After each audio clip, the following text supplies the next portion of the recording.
At this point, you had already created your Facebook pixel, and assuming that you're using WordPress, this is how you add the Facebook pixel. Now, I have to say that this step is actually quite intuitive. All you need to do is, we're going to continue from where we last left off. We click on WordPress and click confirm. And all you have to do is just follow the steps. But I'll demonstrate to you using one of this available WordPress accounts or a WordPress website so that you can have a look at how this is supposed to work. Okay. So first of all, select features. I recommend that you just click on advanced matching. You can leave this alone. We'll click on continue. And then the next step, you're asked to download a plugin. All right, so we just click on download. All right. And then the next thing we're going to do is, now at this point here, it's like I said, it's rather intuitive. We're just going to follow the steps that is being shown here. It's a screenshot step. So what you need to do right now is to log into your WordPress website. And for this purpose, I had done exactly just that. Okay, so I've logged into my WordPress website. I go down to plugins. So let's see where else it's going, right? And then it says add new. Okay, and that's exactly what we're going to do. We're going to install the plugin. All right, so we go to plugins, we click on add new.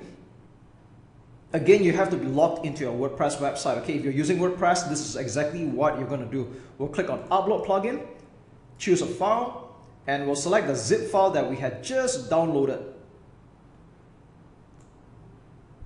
Okay, and then we'll click on install now.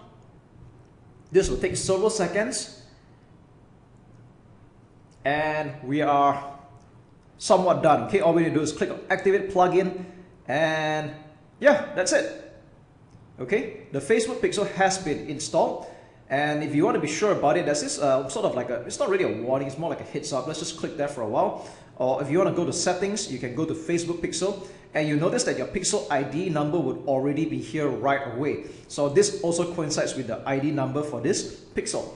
Okay, so it seems that we did the steps a little bit in advance. We're pretty much done already, and all we need to do is verify whether the pixel is working correctly. We'll put in the name of the website, which is shopodium.co. Let's click send test traffic, and what we're doing is that we're basically testing whether this works or not. All right, now this is a website that was just built rather quickly for the purpose of testing, so at least we know this works. And if you do it right, there'll be a green button here that says active. We'll click on continue, and yeah, we're actually already done. That's it. So at this point, setting up events, I'm going to skip this. It's not important right now. I'll talk about this in another video, but I just want to say that this is all there is to it when it comes to setting up your Facebook pixel on WordPress. As you can see, it's rather easy. We'll click close and we're done.